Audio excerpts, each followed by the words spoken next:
And what is up, everybody? It is Chris Akin with Erik Ferentinos, and we are back once again for another live edition of Chris Akin Presents. And we fooled all you fucks. Look at this.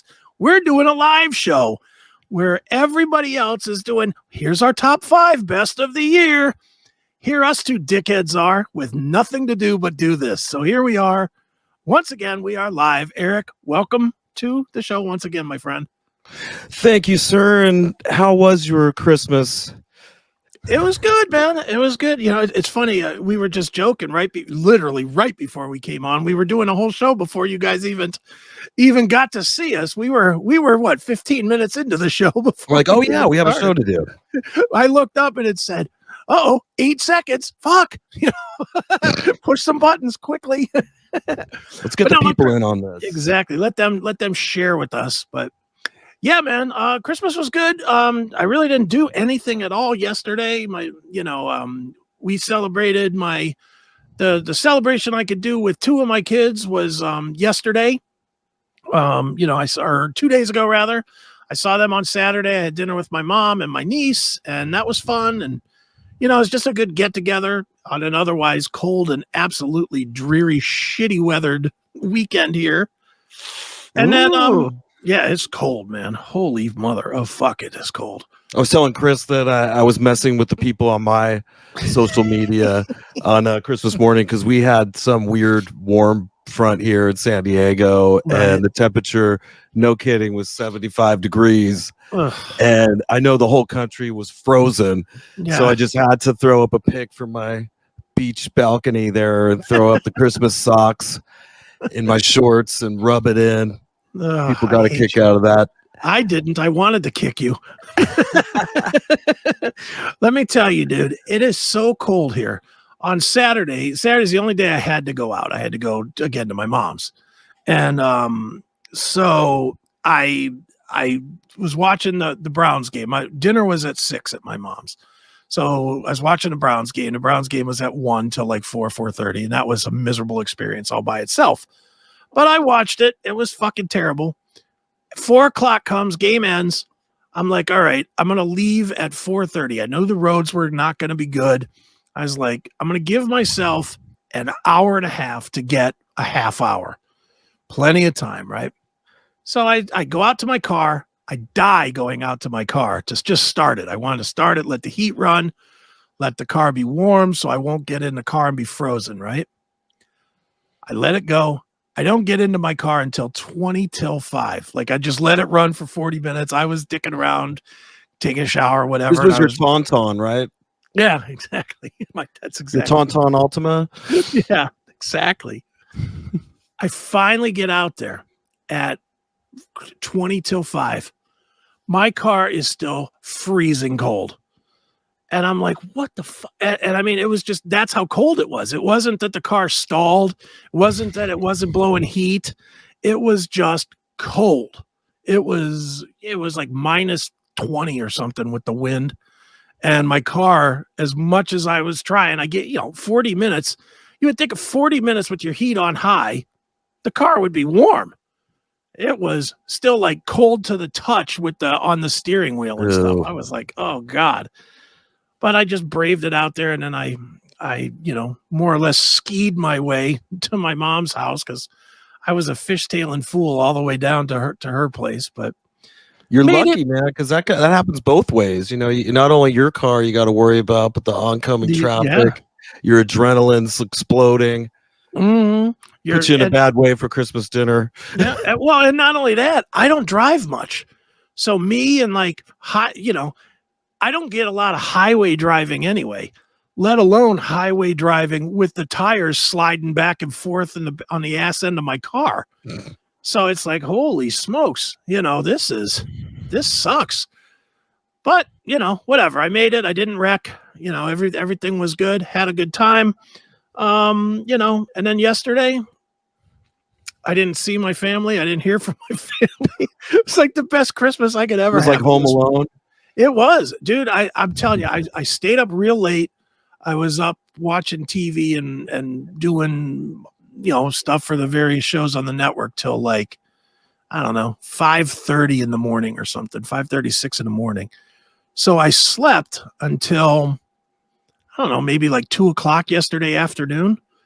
Nice. And I get up and my house is empty because my kids had gone to, or my son had gone to go and spend Christmas with his mom and his brother and his sister. They went somewhere else. And so I just was like, this is the best. There's nobody here. I don't have to mute the porn. I can do whatever I want. Jerkbait. Yeah. You didn't have to turn it down this time when the commercial came on. Didn't have to set the flashlight on low. It could make all the noise it wants. You know, it's fine. Right, that's enough, Mr. Akin. It was fine. But yeah, that was my Christmas. Not super exciting. Nothing fantastic. You know, my kids had said early on they did not want to do Christmas presents, so I was like, okay, good enough. That's fine. All you had to say. Well, you know what, dude? I know you're more of a Christmas guy than me. I am not Christmas guy. I am not holiday guy, birthday guy. I'm good if we don't celebrate any of that shit. For me personally, it's cumbersome, and you know, I know some people like you like it. Like you like it, right? You're a Christmas guy. I know how to Christmas for the most part, but one thing I'm bad at is shopping. I typically don't go shopping till like Christmas Eve day, which this year was no exception. And unfortunately for me, somewhere between me heading out to go shopping and going to the one mall area that I went to, I somehow lost the fob that gets me into my complex I live at. Oh no. And the extra key to get into the side. So that sucked. I had to replace that. I had an amazing Christmas Eve. Okay. Because my sister threw a lovely Christmas Eve party at her house, which they have an amazing place. And she knows my sister is an amazing hostess when it comes to that sort of thing. Sure. And it's like, you know, restaurant quality food and everything they put out, open bar, which is kind of dangerous, you know.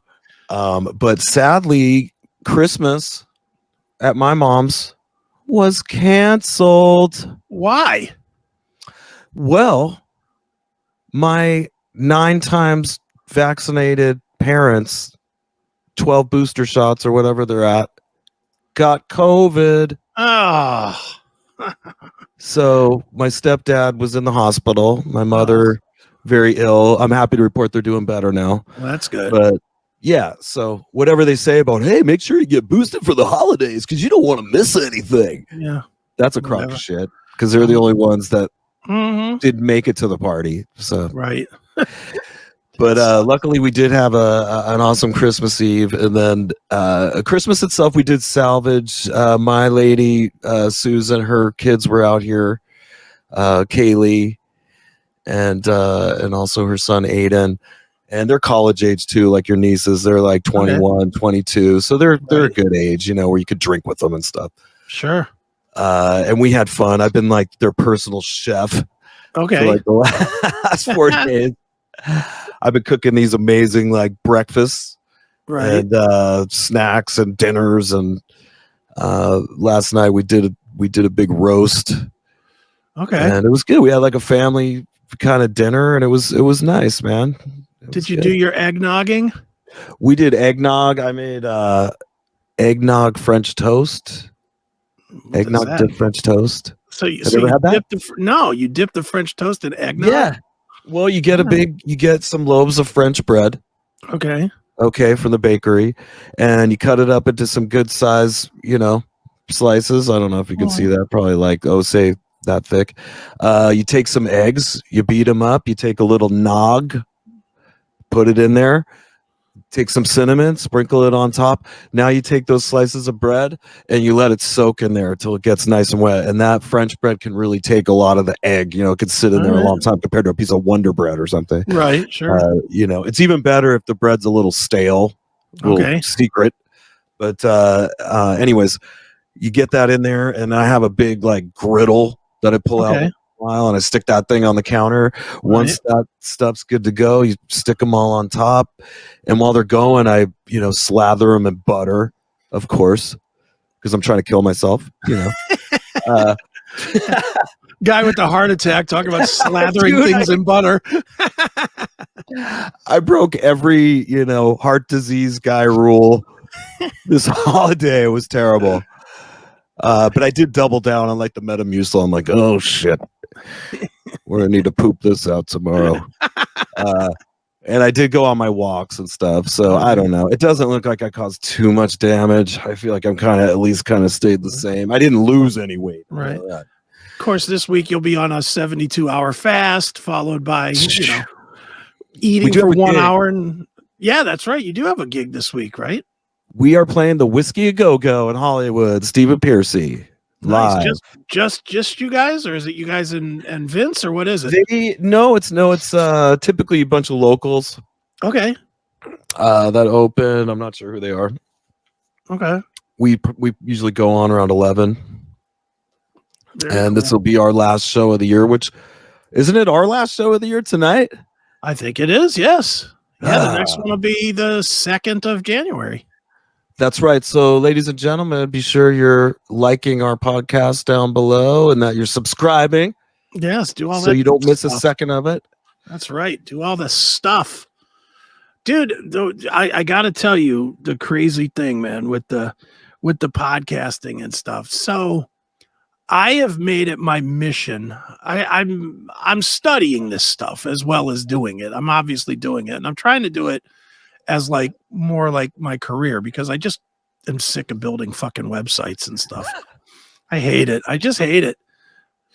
And I want to do this. I have fun doing this. I'm good at doing this. And not just sitting in front of the microphone yammering, but I mean the lighting and the backgrounds and the, getting it out to the various places and, the whole business of podcasting.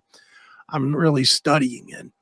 And Agreed. I've been studying this fucking YouTube nonstop. I'm just like, man, how are people that are doing podcasts on, picking up dog shit, getting 18 million fucking plays on their videos? Right. And I discovered a new world this week, the world of YouTube Shorts. Now, are those shorts you wear, Chris? Or no, they are not.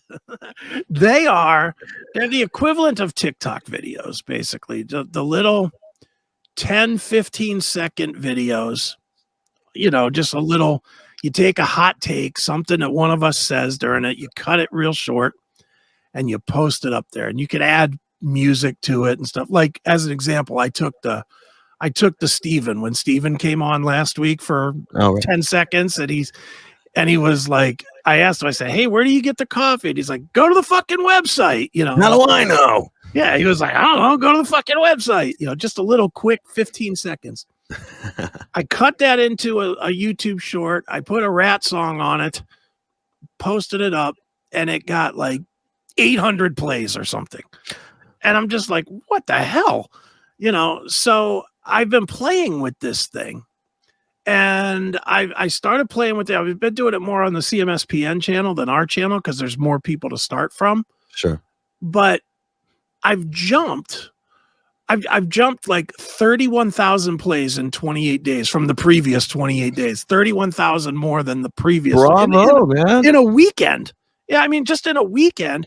And I added like 130 subscribers in a weekend.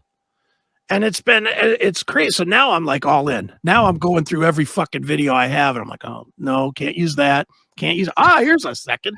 And we found 3 seconds of useful footage we could use for this. And I'll use it. I've been making these shorts and scheduling them for days because I see the value of them. And, and it's just the next thing is it just seems like people are more and more getting away from like super long.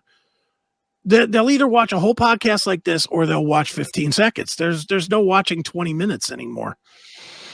This is Chris's nice way of saying people are dumbed down. Well, people are stupid. I'll be the first one to admit it. Me being as guilty as anybody. Look, I will admit every 6 stupid thing that I do. And here's one of them. And I know I'm not alone, even though you're going to cringe and you're going to be like, that's fucking gross. I don't care. These fucking 10-second videos of the people squirting their fucking cysts and I'll watch 100 of them in a row. I will just sit there with my stupid fucking phone and I will watch somebody stick a knife into a cyst and burst it. I will watch over and over and over. And that sounds like a Pantera documentary or something from 1999. Dude, there's a zillion. I mean, a zillion of these videos online. Every one of them has a couple million plays. And that's all people are doing. They're just videotaping themselves squeezing zits. I mean, that's how dumb we are as a society. I'm not going to lie. I'm not going to lie and say I'm not even part of it. I am. Are you up there doing zit videos? I wish on the I had a good there? zit to pop. I wish I had a big infested cyst that somebody could cut in my back. I should come up with a new kind of music called zit pop. You should, dude. Every rapper known to man is getting royalty money because all the rap songs are being used in zit videos. Wow. It's nonstop. It is nonstop. Right. So the algorithms can detect if your song is like copywritten and it's in one of these zit popping videos and it gets 150 million plays or whatever. Yeah. You actually start suddenly getting checks. You're like, where's this coming from? Yeah. And find out it's from a zit popping video. Dude, it's not even that. Let me put it to you even more crazy. Not only does it not have to detect it anymore, their software, like YouTube software to make a YouTube short, gives you the option to add songs. Right.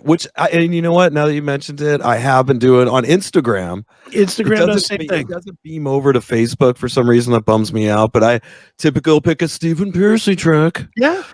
Today I did that to promote the show. I typed in I Can't Take It, Stephen Piercy. Right. It popped right up. It gives me the option of how much of the tune I wanted to play. The whole first 30 seconds fit in perfectly. Yeah. And you use it, dude. I clipped the clip of you talking about Tom Araya wanting meth from the first show that we did. I clipped that. First thing I did, put in a Slayer track. Nice. I put in Skeletons of Society. So while you're telling this story, it's like dun dun dun dun dun dun dun dun dun. It sounds all fucking wicked. Nice. You know? And it's cool. And it's now Slayer will get if that one does 1,000 plays, which it will. You know, probably 10,000 plays because it's Slayer. You know, Slayer will get credit for 10,000 plays. In a way, you're welcome, Tom. Yeah, there Glad you go. I could share your past indiscretions with our audience. Exactly. So yeah, I've been studying it a little bit, just trying to get more eyes, more ears on the show, this show, CMS, all the shows, really, everything I'm involved in. I'm trying to get more eyes and ears on because 2023, this is what I want to do. You know, I'm tired of doing jobs that I fucking don't like. And, you know, I enjoyed to death the fact that I have great customers at Aiken IT, but I fucking hate their work. I ain't gonna lie. I fucking hate it. I hate it when somebody comes to me and is like, you know, I'd really like to have a different website. I have no idea what I want, but I want it to be number one on Google, and I want it to be number one on Google tomorrow. Oh, yeah. Go. Do you have any new stuff? Do you have any new stuff? I don't know. Do I? They'll ask me, do they have new? I'll ask them, do they have new stuff? They'll ask me, do I? Fuck do I know? No. I don't know. I had a guy do the same thing in regards to like it was a singer who was wanted to write something, and he goes, "Hey man, let's work on something, man. Send me a song. I want it to sound like Led Zeppelin." You know, okay, sure. I'll write you a song that's as good as Led Zeppelin, right? And you know, since Led Zeppelin only had one style, it should be easy to copy it, right? They had no variety in their music. Right. If I could write a song that good, I'd keep it for myself. Yeah. Dude, people it is amazing to me how many people do not understand, you know, especially with you more than me, but just artistic people in general. I get people all the time that ask me different topic, but sort of the same. Hey man, I want to write a book with you. Right. Okay. Do you realize what that means? What that entails? Yeah. Do you realize how much effort you're going to have to put in? Especially if they say, I want to write a book about my life. And then I'll be like, okay, well, what do you want to talk about? Well, I don't know. You're the writer. Well, I don't They know want your to have a fucking seance life. and get a ghostwriter. Yeah. Yeah. It's like, I don't know your fucking life. You know, at best, I know your public life. You know, I mean, at best, I know their, you know, the things that I've seen on MTV or that I've read in magazines. I don't know. Well, I had a girlfriend and she killed herself by jumping off a cliff, or, you know, I don't know those stories. You got to tell me those. Yeah. Oh, well, how do I start? I don't know. Write an outline. Well, how do I do that? I've never done that before. Oh, Jesus God. All right, maybe a book's not in your future. You know, it really is. It really is. And I cannot even imagine for you, because I'm sure you get every fucking wannabe singer thinks that they're great. Most of them are not. No offense to any that are, but most of them are not. And they're like, dude, tell me if any of this is wrong. Correct me when I'm wrong here. But they hit you with the, dude, I know I can make it. I know I just need the right song and I need the right help. And you've been in bands, so you know what to do. So write me a song, man. I mean, yeah, certainly, you know, there's people that have come across for that sort of thing. Probably more commonly, they'll come to national guitar players and want them to play on their track. Oh yeah, like a guitar solo or something. George Lynch gets that. He gets a lot of work like that. Sure. And charges a lot. Yeah. You know, we might even talked about this, but you know, I'm pretty modest. You know what I mean? Like, yeah, I could play a little solo on your thing, but it's going to cost something. I'm not going to just sit here and do that for free. Yeah, it's your job. And that's happened, sure, dozens of times. And then when I give the number, you don't hear back, which leads me to believe they thought I was going to do it for free. You know? Yeah. Well, I'm sure weird. they all think they're good. I'm sure they all I get that one with web work all the time. People will be like, dude, can you build me a website? Sure. What do you want it to be? They tell me what they want. I'm like, okay, well, it's going to cost this much. Dude, I don't have that kind of money, but think of the exposure you'll get. You know what, dude? Oh, yeah. I ain't feeding myself off the exposure. That's right. If you blow up, it's fine with me that you blow up and that I don't get recognized in that in that line. But you get people probably also that, you know, you have a Cameo, by the way. Chris Aiken is on Cameo. I am. So if you want to break up with your girlfriend, you want to tell a friend to pay up the money they owe you, whatever it may be, you could actually pay a really good deal to have Chris Aiken personally do that for you. And my cameos are super, super long. Like, I do not do the Eddie Trunk. Hey guys, it's Chris Aiken, and just want to tell you, happy Valentine's Day, Sharon. Hope it's a great day. I do not do that shit. Let me find my Cameo real quick, because some of mine are fucking. I got to see Mr. Piercy do a few cameos, which was kind of cool to see, because I mean, he always encourages me to do that, and up until now, I've avoided it because I didn't really consider myself to be that known, you know, publicly, other than playing in Steven's band or whatever. But now with the show that we have, hey, you know, the audience probably will build, and it would make more sense to have something like that. So I think in 2023, I am going to have a Cameo, as you do. You should have one. Right. Dude, the 3 cameos that I have showing are, the shortest one is 1:45. The next one is 4 minutes and 7 seconds. And the next one is 4 minutes, 45 seconds. Wow. Did you play an opus on there for them? Yeah, I'll play one. I don't care. Okay. Let's see. Yeah, let's see it. See if I can play it. I don't know if I can play it. Do you pop a zit or anything? No, none of that. Hold on here. Let me get it all queued up here, and I'll show it. I mean, this is one, and I'll do anything. I don't care. I really don't care what they ask me for. You heard it here, folks. I will. He'll do anything. I will do any of them. This one here was a guy that wanted me to sell the fact that the best band in the entire world was A Flock of Seagulls. So here we go. Okay. Hey, what's up, everybody? It is Chris Aiken from the Classic Metal Show. And you might think from hearing that I am the host of the Classic Metal Show, that my love of music all stems from 80s metal music. And goddamn, would you be wrong?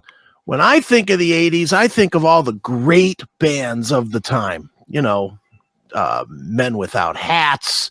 I don't know. There's so many great ones. Frankie Goes to Hollywood, Human League, Men at Work. I mean, all the true greats. But there was one band, that stood above all the others in the 80s. Of course, I am talking about A Flock of Seagulls. And I am certainly glad to proudly announce that I am the greatest Flock of Seagulls fan that has ever existed. And I mean, how could you not be a fan of A Flock of Seagulls? I mean, they were just so tremendous. I mean, Mike Score and Paul Reynolds and Ali Score and the blazing bass guitar work of Frank Maudsley. I mean, this was I'm not going to lie, Wikipedia definitely opened on I didn't know any of these names. That's a stunning knowledge you have of this band. I'm well versed in Flock of Seagulls, right? All right, here's a little more of this nonsense. Band that was like no other. When they came out, I mean, everybody remembers the song I Ran So Far Away. Everybody remembers that song. And that's fine. It was good for the radio or whatever. But it built a legacy which still lives today. You know, when I think of AFOS, and that's what us common great fans call them, A Flock of Seagulls were just so much better than everybody else. In fact, in the 80s, when AFOS was on the top of the world, I formed the first ever fan club for Flock of Seagulls. It was called AGOG, A-G-O-G-G, which stood for A Gaggle of Gay Gentlemen, which of course was just a tribute to the greatness of A Flock of Seagulls. I'm just going to tell you, I must. Oh, wow. And on it goes. That's only half. There's another 2 minutes of this. That is amazing. I love doing cameos, man. I don't care. I don't care what they ask me for. I did turn one down because they just kept getting gayer and gayer and gayer with it. And I just was like, all right, I've had enough. I've had enough. I don't remember what the last one was, but the last one that I actually turned down was something like, I don't know, I love the taste of Neely's cock or something. I was just like, nah, I'm not going that far. But, you know, I mean, it was. The price was a little higher, maybe. Yeah, for a premium, you know, throw me $200, maybe I'm in. I don't care. But well, I watched Steven do his. It was pretty cool. He has it down. You know, he being an iconic guy gets a fair amount of requests. You know, and that's just part of his day. It appears.